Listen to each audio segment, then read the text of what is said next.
Laws of Shabbos, Alter Rebbe's Shulchan Aruch, section 301, halacha 39.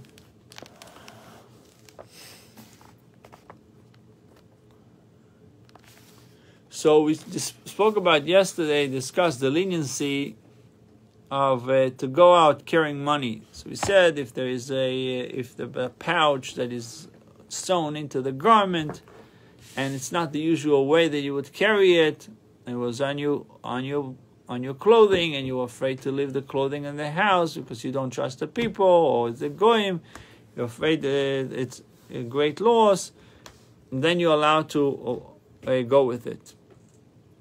So, chols, all the above applies when the money was sewn into one's garment, in which instance he is not taking the money out in an ordinary manner. If, however, one goes out to the public domain with money,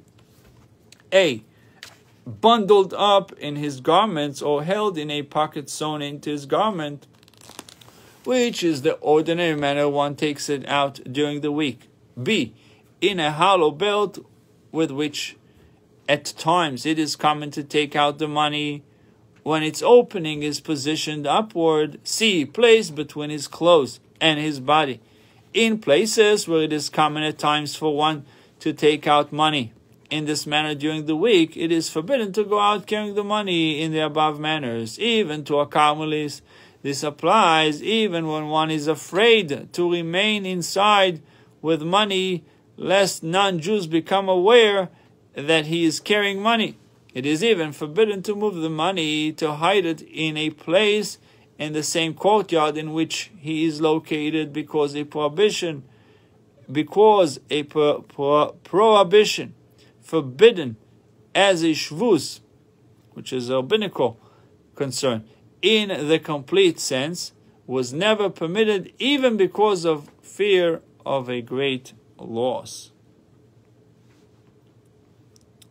The prohibition applies even if holes were made in the coins, and thus they cannot readily be used for commercial purposes. Even so, the distinction as muktzah is not removed from them unless they are made of silver or gold, and holes were made in them so that they could hang them around his daughter's neck as a jewelry.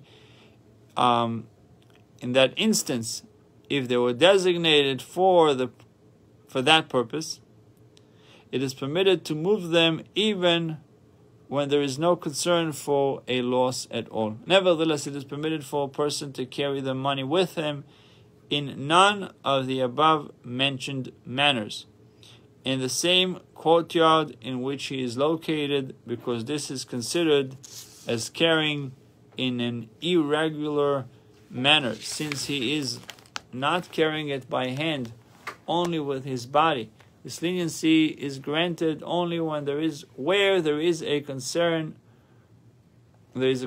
for a loss, if he does not carry the money with him. If that is not the case, even if he is not carrying money that is muktzah, but other silver or gold articles that are not muktzah, one should be stringent not to carry them with him, lest he forget and go out carrying them as explained. Buchim Tiyu, shall have good chodesh, good month of healing, month of Geula, and have a great Shabbos.